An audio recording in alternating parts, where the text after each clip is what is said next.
a todos aqui do canal, a UPA Enfermagem. Vocês estão acostumados com a gente sempre postar aqui conteúdos relacionados ao medicamento. A partir de hoje nós vamos abordar outros tipos de conteúdo, como no caso, o tema da aula de hoje é sobre distúrbio do volume de líquido, que nós chamamos aqui especificamente, a aula 1 de hoje vai ser sobre hipovolemia, mas nós vamos abordar também outros distúrbios do volume de líquido, que é o distúrbio do sódio, do potássio, do magnésio, do cálcio, são distúrbios de líquido que vão ser abordados em aulas posteriores.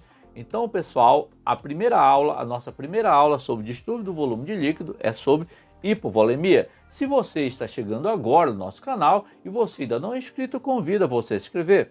Aperte no botãozinho vermelho, onde está escrito inscreva-se, dê um like e compartilhe nosso vídeo na rede social. O conteúdo que a gente vai abordar hoje na nossa aula sobre hipovolemia. Hoje a gente vai abordar sobre definição de hipovolemia. Como a gente pode definir hipovolemia tecnicamente?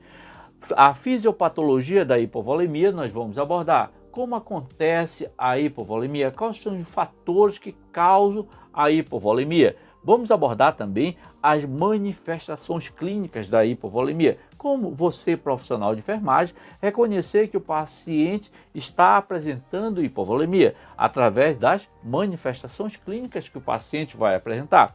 Quanto ao tratamento clínico e cuidado de enfermagem, vão ser abordados em aulas posteriores, tá certo, pessoal? Então vamos aqui definir o que é hipovolemia.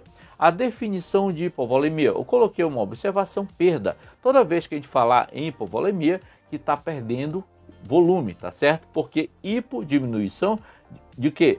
Volemia, o que é? Volume. Então está acontecendo uma hipovolemia. E qual a definição de hipovolemia? É o déficit de volume de líquido, nós chamamos de DVL, déficit de volume de líquido ou hipovolemia. Ocorre quando a perda, olha pessoal, a perda de volume de líquido extracelular excede a ingestão de líquido. Ou seja, ocorre uma perda do volume de líquido extracelular que excede a ingestão de líquido. Aonde está esse líquido extracelular? Principalmente esse líquido está no meio intravascular ou sistema cardiovascular, tá certo? E também entre as células, que nós chamamos no meio extracelular. Esse líquido está presente aí. Então, quando acontece uma perda em excesso desse espaço de uma grande quantidade de líquido, nós temos aí uma hipovolemia, porque o volume perdido não vai ser reposto em tempo hábil. Então vai acontecer o que a gente chama de hipovolemia. Por isso que o conceito deixa bem claro que hipovolemia ou déficit de volume de líquido, que nós chamamos de hipovolemia, ocorre quando a perda de volume de líquido extracelular excede a ingestão de líquido, tá? Em um caso, por exemplo, posso falar aqui para vocês no caso de hemorragia. Se o paciente tem uma hemorragia e tu não repõe esse líquido em tempo hábil, tá certo? O paciente vai ter um choque hipovolêmico, tá certo? Então, hipovolemia quando a perda do volume de líquido extracelular excede a ingestão de líquido. Consequentemente, a água e os eletrólitos são perdidos na mesma proporção que existe nos líquidos orgânicos normais. Observe muito bem que na definição de hipovolemia está deixando bem claro também que água e eletrólitos são perdidos na mesma proporção. Se perde eletrólitos, vai perder também líquido, volume, tá certo? Então está reforçando aqui o parágrafo anterior. E o terceiro parágrafo vem dizendo aqui para nós que a proporção entre eletrólitos séricos e água permanecem idênticas. Esses eletrólitos séricos são encontrados aonde? São encontrados no meio intravascular. E, no caso, os eletrólitos séricos e a água vão permanecer idênticos, ou seja, na mesma proporção. Então, a definição de hipovolemia deixa bem claro para nós que existe uma perda na mesma proporção de líquidos e eletrólitos. É muito importante a gente saber disso daí, pessoal. Que se perder eletrólito, vai perder líquido, tá certo? É muito importante, porque vai ajudar a definir também outros conceitos sobre líquidos e eletrólitos que nós vamos estudar posteriormente, tá certo? Então vamos para o nosso próximo slide aqui. O que está dizendo aqui para nós? Observe muito bem, DVL, que nós chamamos de déficit de volume de líquido ou hipovolemia, não deve ser confundido com desidratação, que se refere à perda de água isolada com níveis séricos de sódio aumentado. Observe muito bem que na desidratação ocorre a perda de água. Imagine que o sódio e o volume esteja normal, mas quando acontece a desidratação, que a água vai perdendo água e o sódio se mantém em uma mesma concentração. Consequentemente, olha aqui, os níveis séricos de sódio permanecem o que? Aumentados. Ó. Por quê? Diminuiu o volume de líquido. Então, na desidratação vai se perder o que? Apenas água, tá? Apenas líquido, tá? Não confundir, ó, desidratação com hipovolemia. São coisas extremamente diferentes. Na hipovolemia, ocorre perda de eletrólitos e volume, na mesma proporção e idênticas. Enquanto que na desidratação, o paciente vai perder apenas volume, vai desidratar e vai permanecer assim o nível sérico de sódio aumentado, porque vai diminuir o volume de água e o sódio vai continuar aqui, tá certo? Fique só aí, então não esqueça disso daí, isso daí pode vir cair no concurso, você pode precisar até mesmo na assistência de enfermagem, tá? Para avaliar o paciente e tomar uma conduta correta, tá certo? Então vamos para o nosso próximo slide. Então, vamos agora abordar sobre a fisiopatologia da hipovolemia, tá certo? Quais são as causas da hipovolemia? Para a gente conhecer a fisiopatologia, a gente tem que conhecer as causas, tá certo? Então, o que causa a hipovolemia? Então, as perdas anormais de líquido. Como que você consegue perder líquido? Como vômito, está vomitando muito, você está perdendo não só líquido, está perdendo eletrólitos também. Através da diarreia, quando tem diarreia, o paciente vai perder líquidos e eletrólitos. Por isso que é urgente reposição de líquido nesse caso. A aspiração gastrointestinal, quando o enfermeiro aspira, esse paciente está aspirando também líquidos e eletrólitos. Tem que ter cuidado com isso daí, pode vir causar aqui distúrbios eletrolíticos, tá certo? Além disso, a sudorese em excesso e não reposição de líquido pode vir causar também a hipovolemia. Imagine uma pessoa trabalhando e não repõe esse líquido. Tem gente que fica tão concentrado no trabalho que deixa de repor esse líquido, tá certo? Então pode vir causar assim a hipovolemia em consequência da sudorese em excesso, tá certo? Outra causa da hipovolemia é a ingestão diminuída de líquido, como no caso de náusea. A pessoa que está apresentando náusea, de repente fica impedida ali naquele momento, tá?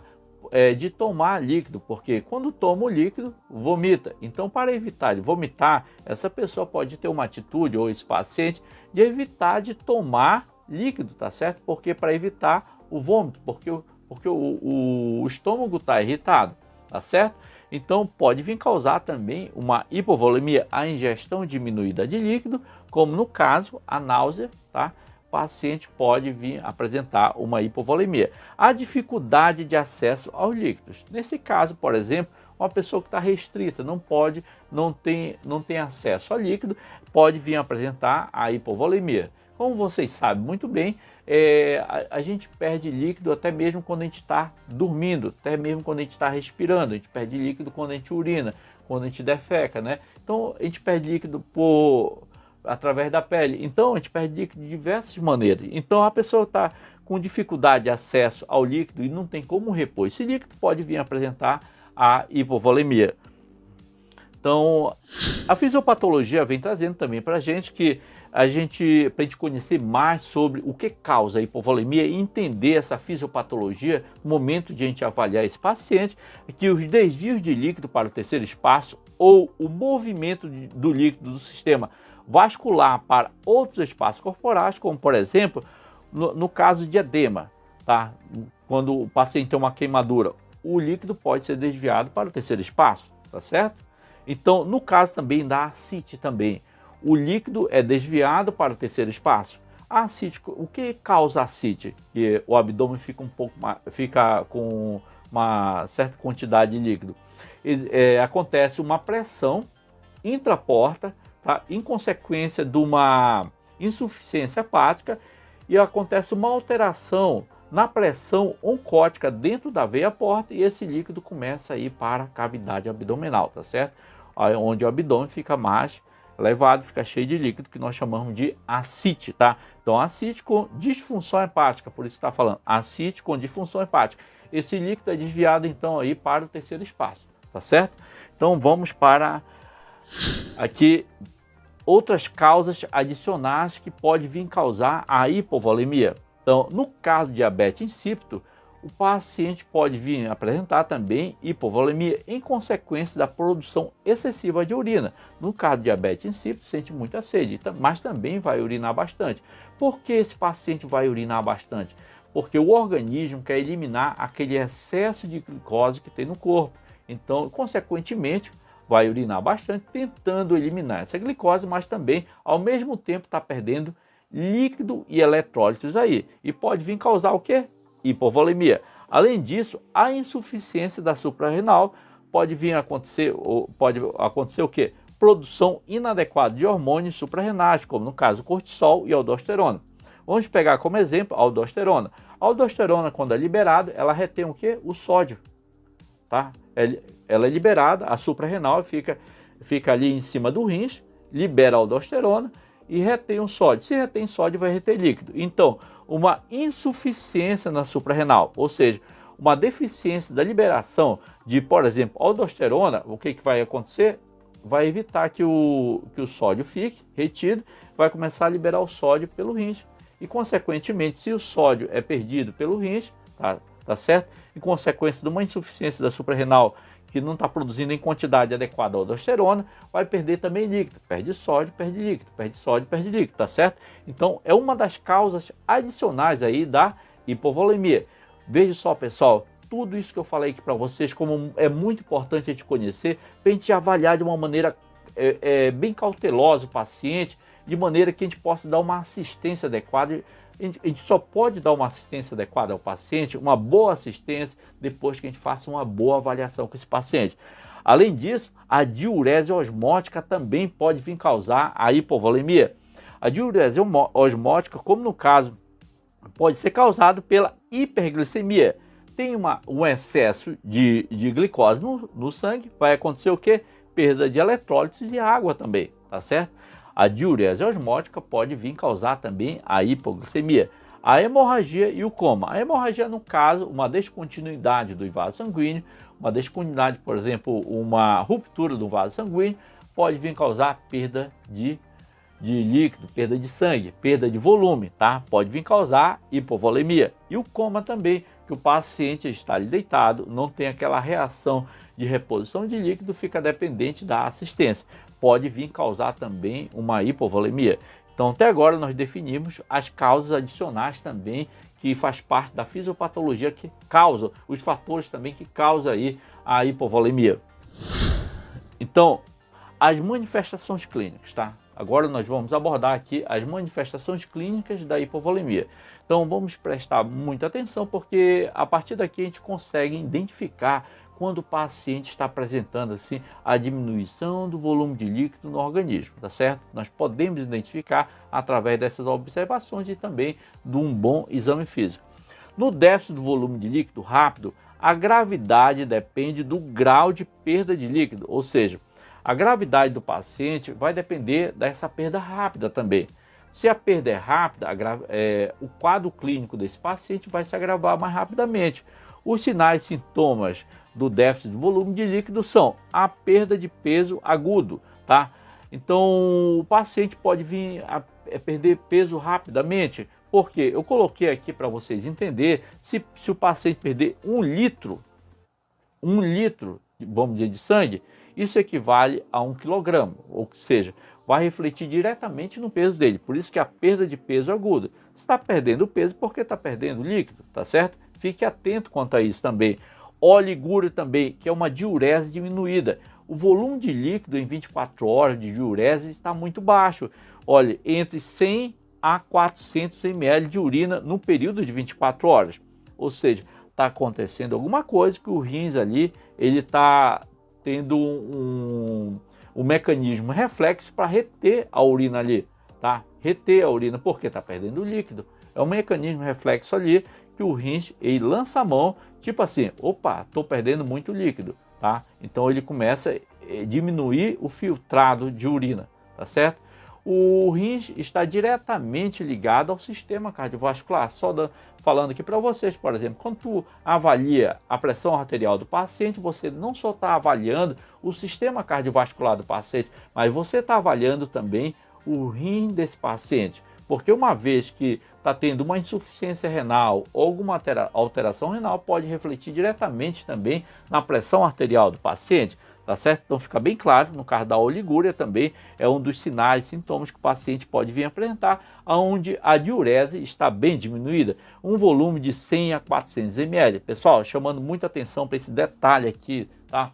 Toda vez que você encontrar um paciente na clínica com um volume de urina de 100 a 400 ml, tenta investigar de uma maneira muito meticulosa, porque não só a hipovolemia pode causar isso daí, também o paciente pode estar iniciando aí uma insuficiência renal, tá certo? Então, só chamando a atenção para esse detalhe aqui também. A urina também, a urina concentrada é um dos sinais e sintomas de hipovolemia. A urina concentrada ela fica com um aspecto mais amarelado intenso. Você observa muito bem, se você tomar muito líquido, a urina vai ficar mais cristalina. Se a urina fica muito concentrada, ela vai ficar com aspecto amarelado intenso. Então, é um dos sinais e sintomas, tá certo? O sinal e sintoma é o turgor cutâneo diminuído, tá? Onde você pega na pele o turgor cutâneo, ele está diminuído, tá certo? E também o paciente pode vir apresentar hipotensão ortostática, tá certo? O paciente que está sentado, de repente vai ficar em pé, aí ele tem aquela tontura, aquela vertigem, tá certo? Em consequência que o corpo, o organismo está conseguindo se adequar a uma mudança de posição. Por isso nós chamamos que o paciente pode vir apresentar hipotensão ortostática. Eu dei exemplo de uma cadeira, mas também o paciente pode estar de repente em uma outra situação, deitado, que é ficar sentado à beira da cama ou ficar em pé. Esse movimento brusco, muito rápido, pode vir causar hipotensão ortostática, também é um dos sinais e sintomas da hipovolemia. Então, só resumindo para vocês, perda de peso, tá? Perda de peso, oligúria, que é a diminuição da quantidade de urina em 24 horas, urina concentrada, em vez de aspecto mais clarinho, vai ficar com aspecto mais amarelo, um aspecto mais concentrado, que é um amarelo aí, intenso, e turgor cutâneo diminuído e também hipotensão ortostática, tá certo? Então, vamos para o próximo slide. Outras manifestações clínicas que nós podemos identificar no paciente que apresenta hipovolemia são a frequência cardíaca rápida e fraca. Quando diminui o volume, tá, na corrente sanguínea no sistema cardiovascular, a frequência cardíaca vai ficar mais rápida. O que acontece? Tentando compensar. Tem pouco volume, então aumenta a frequência cardíaca para tentar suprir a necessidade dos órgãos vitais. Outra manifestação clínica são veia do pescoço achatado. Essa veia do pescoço aqui, ela fica achatada em consequência da diminuição do volume e também a temperatura do corpo, ela aumenta. Além disso, o paciente pode vir a começar a sentir sede, tá? Por que ele começa a sentir sede? Porque os receptores que estão presentes ali, tá, em alguns locais estratégicos do sistema vascular, mandam mensagem e dizem, olha, quero água, tá? Ou seja, está mandando uma mensagem de uma maneira que o paciente sente vontade de beber água, que nós chamamos de sede, tá? Ou seja, o corpo está pedindo água nesse caso aqui, porque tem pouco volume dentro do organismo. O enchimento capilar diminuído e retardado. Qual o enchimento capilar? Nas extremidades. Vai estar diminuído e retardado no caso da hipovolemia. A pressão venosa central vai estar diminuída. Vocês observem muito bem, o sistema cardiovascular vai estar diminuído totalmente, tá? A pele pálida, ó, isso tem reflexo principalmente do turgor. Pele pálida também, fria e pegajosa. Quando você toca no paciente, a pele vai estar pálida, fria e pegajosa naquele momento, que está relacionado principalmente com a vasoconstrição periférica desse paciente, tá certo? Além disso, o paciente vai apresentar também anorexia, que é uma restrição da ingestão de alimentos, resultando do peso corporal significativamente baixo, tá? Então, essas manifestações clínicas, uma vez que você reconhece esses sinais e sintomas que o paciente está apresentando, facilita assim a sua intervenção desse paciente de uma maneira que você possa dar uma assistência de enfermagem adequada para esse paciente e assim, consequentemente, ajudar a melhorar esse paciente, o seu quadro clínico principalmente. Outras manifestações clínicas que nós podemos falar aqui para vocês sobre a hipovolemia, o paciente pode vir apresentar náusea e mal-estar. Você observa muito bem, quando o paciente ele está com uma pressão arterial muito baixa, o que o paciente sente? Náusea. Quando ele perde volume de líquido, náusea, tá? Deu para associar, vai apresentar consequentemente náusea, vai apresentar consequentemente o mal-estar, tá certo? Além disso, o paciente vai ter também fraqueza muscular, causado pelo baixo nível de sódio. O sódio, quando ele está muito baixo, nós chamamos de hiponatremia. O sódio está diretamente ligada às conduções elétricas do nosso corpo.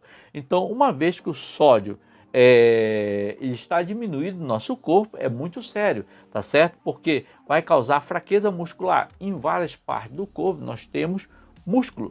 Então, nossos movimentos de alavanca, que nós chamamos, são realizados por músculos, tá? E tem músculos vitais, como no caso, o coração. Então, além disso, o sódio está em todas as partes do nosso corpo, tá? Todas as partes do nosso corpo. Então, ele causa, assim, a diminuição do sódio, que nós chamamos de hiponatremia, causa, assim, fraqueza muscular.